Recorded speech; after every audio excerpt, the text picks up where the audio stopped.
Hi viewers, welcome to Anu's edu hub. ഇന്ന് ഞാൻ ഇവിടെ ഡിസ്കസ് ചെയ്യാൻ പോകുന്നത് ഗുൽസാർ എഴുതിയ ഒരു കവിതയാണ്, ബാബ ഓർ ബാബ കി ഛടി. അതിനു മുമ്പേ ഇതുവരെ എൻ്റെ ചാനൽ സബ്സ്ക്രൈബ് ചെയ്യാതെ കാണുന്നവരും പുതിയതായി കാണുന്നതുമായ മക്കളുണ്ടെങ്കിൽ ദയവായി സബ്സ്ക്രൈബ് ചെയ്ത് ലൈക്ക് ചെയ്ത് ഷെയർ ചെയ്യാനും മറക്കരുതേ. Let start. സാത്ത് സാത്ത് ചലത്തെ ഹേ ദോനോ ബാബ ഓർ ബാബ കി ഛടി. സാത്ത് സാത്ത് എന്ന് വെച്ചാൽ ഒരുമിച്ച്. സാത്ത് സാത്ത് ചലത്തെ ഹേ ദോനോ, രണ്ടുപേരും ഒരുമിച്ച് നടക്കുന്നു. ബാബ ഓർ ബാബ കി ഛടി, ബാബയും ബാബയുടെ വടിയും. ബാബ എന്ന് ഉദ്ദേശിക്കുന്നത് ഒരു പ്രായമുള്ള ആളാണ്. പെഹ്ലെ വോ കഹത്താ ഹേ ചൽ ചൽ ബാഹർ ചലത്തെ ഹേ ഓർ ഉഠാ ലേത്താ ഹേ ഛടി കോ ബിസ്തർ പർ ജോ ലേട്ടി ഹുയി थी. അതായത് പെഹലെ എന്ന് വെച്ചാൽ ആദ്യം. പെഹലെ വോ കഹത്താ ഹേ ചൽ ചൽ ബാഹർ, ആദ്യം അദ്ദേഹം പറയുന്നു നടക്കൂ, പുറത്തേക്ക് നടക്കൂ. ഓർ ഉഠാ ലേത്താ ഹേ ഛടി കോ, എന്നിട്ട് ആ വടിയെ കയ്യിലെടുക്കുന്നു. ബിസ്തർ പർ ജോ ലേട്ടി ഹുയി थी, കിടക്കയിൽ കിടക്കുകയായിരുന്ന വടിയെ. फिर वो उसका हाथ पकड़ के बाहर लाती है. साथ साथ चलते हैं दोनों ബാബ ഓർ ബാബ കി ഛടി. ഇവിടെ ഛടി എന്ന് പറഞ്ഞാൽ വടി, ബാബയുടെ ഈ വടി ഒരു ഇമാജിനറി, അത് സംസാരിക്കും. അതിങ്ങനെ കൊണ്ടുപോകുന്നു, ബാബേനെ ഈ വയസ്സായ ആളെ കൊണ്ടുപോകുന്നതായിട്ടാണ് കാണിക്കുന്നത്. ഫിർ വോ ഉസ്കാ ഹാത്ത് പക്കറ്റ് കെ ബാഹർ ലാത്തി ഹെ എന്ന് പറഞ്ഞാൽ പിന്നീട് അത് അദ്ദേഹത്തിൻ്റെ കൈ പിടിച്ച് പുറത്തേക്ക് കൊണ്ടുപോകുന്നു. സാത്ത് സാത്ത് ചലത്തെ ഹേ ദോനോ, രണ്ടുപേരും ഒരുമിച്ച് നടക്കുന്നു. ബാബ ഓർ ബാബ കി ഛടി, ബാബയും ബാബയുടെ വടിയും. ഛടി ഭഗാ ദേത്തി ഹേ കോയി ഗലി കാ കുത്ത ഭോക്കെ തോ, തെരുവിലെ പട്ടി കുരച്ചാൽ വടി അതിനെ ഓടിക്കുന്നു. ബാഗ് തലക് ജാത്തെ ഹേ ദോനോ, അവർ രണ്ടുപേരും പൂന്തോട്ടം വരെ പോകുന്നു. थक जाए तो बाबा अक्सर छड़ी पे माथा टेक के बेंच पे बैठ भी जाता है. थक जाए तो ബാബ അക്സർ, ക്ഷീണിക്കുമ്പോൾ ബാബ മിക്കപ്പോഴും ഛടി പേ മാത്ത ടേക്ക് കെ, അതായത് വടിയിൽ തല ചായ്ക്കുന്നു. ബെഞ്ച് പേ बैठ भी जाता है, എന്നിട്ട് ബെഞ്ചിൽ ഇരിക്കുകയും ചെയ്യുന്നു. छड़ी ही उठकर कभी कभी बाबा को दिखाती है नया नया जो बोर आया है नए नए पेड़ों पर. छड़ी ही उठकर, അതായത് വടി തന്നെയാണ് ഉയർന്ന്, കബി കബി ഇടയ്ക്കിടയ്ക്ക് വടി തന്നെയാണ് ഉയർന്ന് നിന്ന് ബാബയ്ക്ക് കാണിക്കുന്നത്. എന്താണ്? നയ നയ ജോ ബോർ ആയ ഹേ നയെ നയെ പേടോം പർ, പുതിയ മരങ്ങളിൽ വിരിഞ്ഞ് നിൽക്കുന്ന പുതിയ പുതിയ പൂക്കളെ. ഏക് കദം ജബ് വോ ചൽത്തി ഹേ ഏക് കദം വോ ചൽത്താ ഹേ. ഏക് കദം ജബ് വോ ചൽത്തി ഹേ, വടി ഒരു ചുവട് വയ്ക്കുമ്പോൾ ഏക് കദം വോ ചൽത്താ ഹേ, അദ്ദേഹം ഒരു ചുവട് വയ്ക്കുന്നു. ബാബ ഓർ ബാബ കി ഛടി, ബാബയും ബാബയുടെ വടിയും. दोनों में से कोई अकेला चल नहीं सकता. हाथ अगर छूटे तो दोनों गिर पड़ते हैं. दोनों में से കോയി അക്കേല ചൽ നഹി സക്ത എന്ന് പറഞ്ഞാൽ രണ്ടിലൊരാൾക്കും തനിയെ നടക്കാൻ കഴിയില്ല.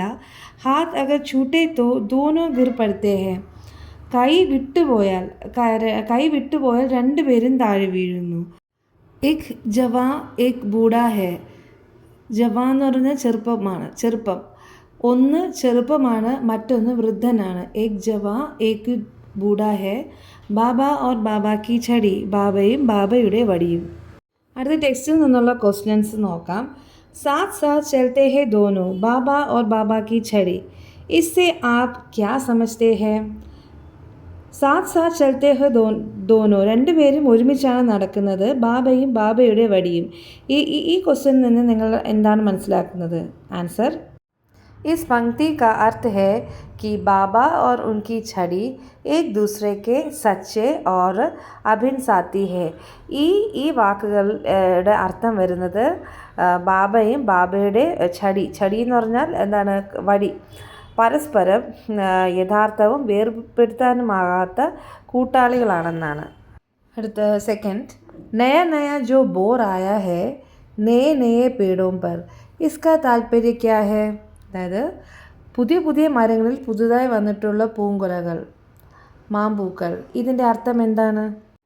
ഇസ്കാ താൽപര്യ വസന്ത് ഋതു കെ ആഗമൻ സെ ഹേ, जब वसंत का मौसम आता है तब आम और अन्य पेड़ों पर नए नए बोर आने लगते हैं।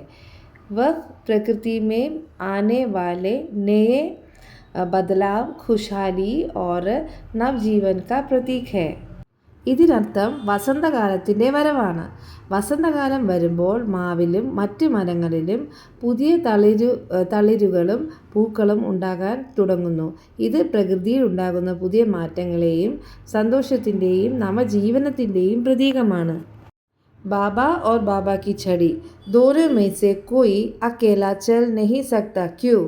ബാബ അല്ലെങ്കിൽ ബാബയുടെ വടി ഇവ രണ്ടുപേർക്കും ഒറ്റയ്ക്കും ഒരിക്കലും പോകാനായിട്ട് പറ്റില്ല. എന്തുകൊണ്ടാണ്? ബാബ बूढ़े और कमज़ोरी के कारण बिना सहारे के सीधे खड़े नहीं हो सकते या चल नहीं सकते, इसलिए उन्हें छड़ी की ज़रूरत होती है. दूसरी ओर छड़ी एक निर्जीव वस्तु है जो बिना किसी इंसान के पकड़े अपने आप नहीं चल सकते. इसलिए दोनों एक दूसरे पर निर्भर है और कोई भी अकेला नहीं चल सकता. ബാബ പ്രായമായ ആളാണ്. ബലഹീനത കാരണം അദ്ദേഹത്തിന് ഒരു സഹായവുമില്ലാതെ നേരെ നിൽക്കാനോ നടക്കാനോ കഴിയില്ല. അതിനാൽ അദ്ദേഹത്തിന് ഒരു വടിയുടെ ആവശ്യമുണ്ട്. മറുഭാഗത്ത് വടി ഒരു ജീവനില്ലാത്ത വസ്തുവാണ്. അത് ഒരു മനുഷ്യൻ്റെയും സഹായമില്ലാതെ സ്വയം ചലിക്കുകയില്ല. അതിനാൽ ഇരുവരും പരസ്പരം ആശ്രയിച്ചിരിക്കുന്നു. ആർക്കും തനിയെ നടക്കാൻ കഴിയില്ല. അടുത്ത ആക്ടിവിറ്റി बाबा और छड़ी दोनों के आपसी संबंध की सूचना देने वाली पंक्तियाँ കവിത से चुनकर लिखे. അതായത് ബാബയും ബാബയുടെ വടിയും തങ്ങളുള്ള അവരുടെ ഒരു ബന്ധം, അവരുടെ ബോണ്ടിങ് സൂചിപ്പിക്കുന്ന വരികൾ കവിതയിൽ നിന്ന് സെലക്ട് ചെയ്ത് എഴുതാനാണ് അടുത്ത ക്വസ്റ്റ്യൻ. ആദ്യത്തെ ഉത്തരം ആദ്യം തന്നെ ഉണ്ട്, സാത്ത് സാത്ത് ചലത്തെ ഹെ ദോനോ. പിന്നെ സെക്കൻഡ് വന്നിട്ട് ഏക് കദം ജബ് वो चलती है एक कदम वो चलता है. दोनों में से कोई अकेला चल नहीं सकता. മൂന്നാമത്തത് हाथ अगर छूटे तो दोनों गिर पड़ते हैं. അടുത്ത ആക്ടിവിറ്റി ये आशय वाली पंक्तियाँ पहचान कर लिखे. താഴെ ഒരു ബോക്സിൽ 3 സ്റ്റേറ്റ്മെൻറ്റ്സ് തന്നിട്ടുണ്ട്. അതിൻ്റെ അതേ അർത്ഥം വരുന്ന വരികൾ കവിതയിൽ നിന്ന് സെലക്ട് ചെയ്ത് എഴുതാനാണ് നെക്സ്റ്റ് ക്വസ്റ്റ്യൻ. छड़ी बाबा को गिरने से बचाती है. വടി ബാബേനെ വീഴാതെ സഹായിക്കുന്നു. ആ ആശയം വരുന്നത് കവിതയിൽ നിന്ന് ഏതാണ് വരി?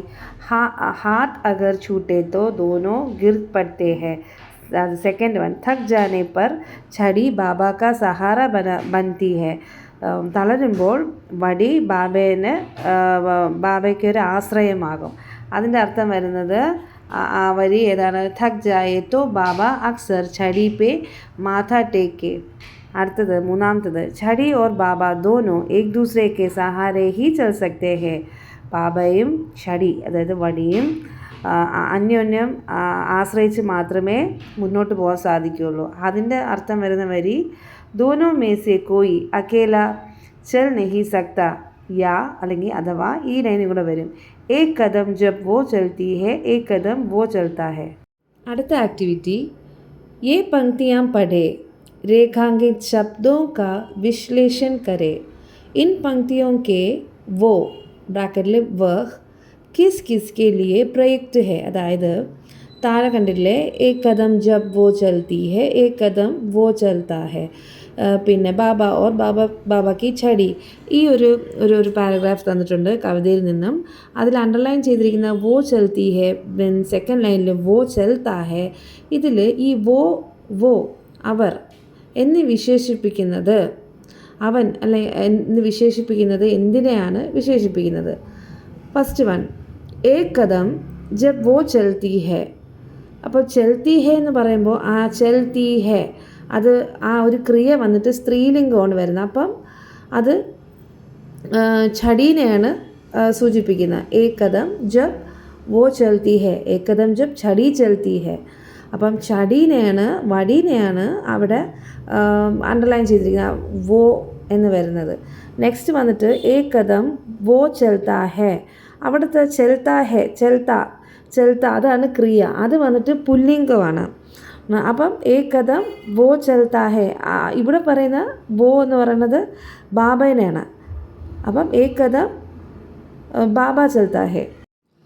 वो के बदले बाबा या बाबा की छड़ी में से उचित शब्द जोड़कर पंक्तियों का പുനർലിഖൻ കരെ. അതായത് വേറൊന്നുമല്ല, നമ്മൾ പ്രീവിയസ് ആക്ടിവിറ്റി പറഞ്ഞതുപോലെ ഈ വോ എന്ന് പറഞ്ഞാൽ അതിന് ബദലേമേ, അതിന് പകരമായിട്ട് ഉചിതമായിട്ടുള്ള ബാബ അല്ലെങ്കിൽ ബാബാക്കി ചടീനെ ചേർത്തിട്ട് എഴുതാനാണ് അടുത്ത ക്വസ്റ്റ്യൻ.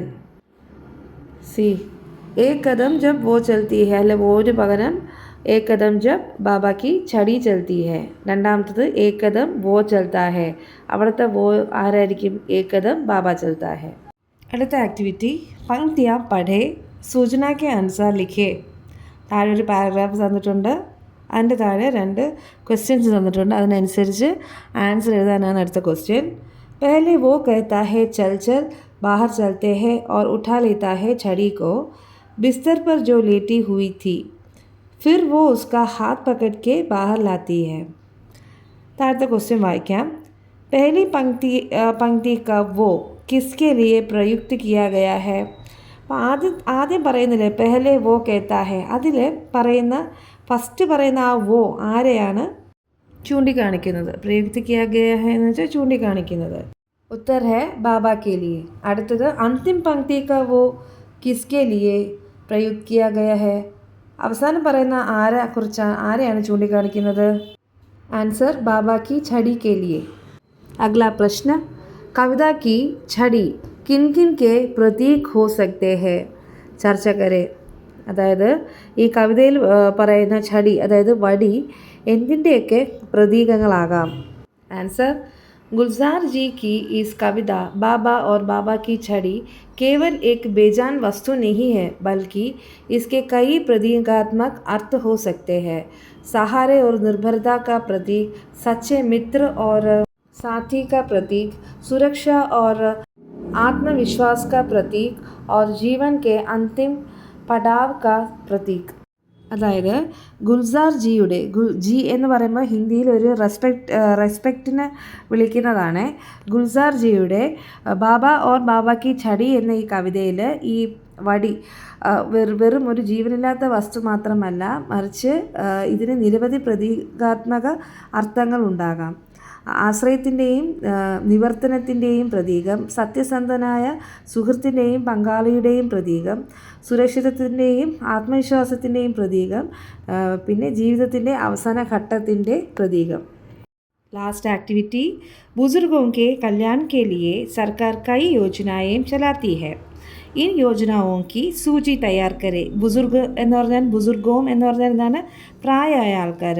ബുസുർഗോം കെ കല്യാൺ കെ ലിയെ, കല്യാൺ കെ ലിയെ എന്ന് പറഞ്ഞാൽ കല്യാൺ എന്ന് പറഞ്ഞാൽ അവരുടെ ക്ഷേമത്തിനായിട്ട്, പ്രായമായ ആൾക്കാരുടെ ക്ഷേമത്തിനായിട്ട് സർക്കാർ ഒരുപാട് സ്കീമുകൾ നടത്തുന്നുണ്ട്. അതിൻ്റെ എല്ലാം ഒരു പട്ടിക ഇവിടെ തയ്യാറാക്കാനാണ് അടുത്ത ക്വസ്റ്റ്യൻ. ഫസ്റ്റ് വൺ ഇന്ദിരാഗാന്ധി രാഷ്ട്രീയ വൃദ്ധാവസ്ഥ പെൻഷൻ യോജന, ദെൻ പ്രധാനമന്ത്രി വയ Vandana Yojana, Rashtriya Vayoshri Yojana, then Varishtha Nagarik Bachat Yojana, Ayushman Bharat. Okay kids, I hope you all enjoy my class. If you like, please like, share and subscribe my channel. Thank you.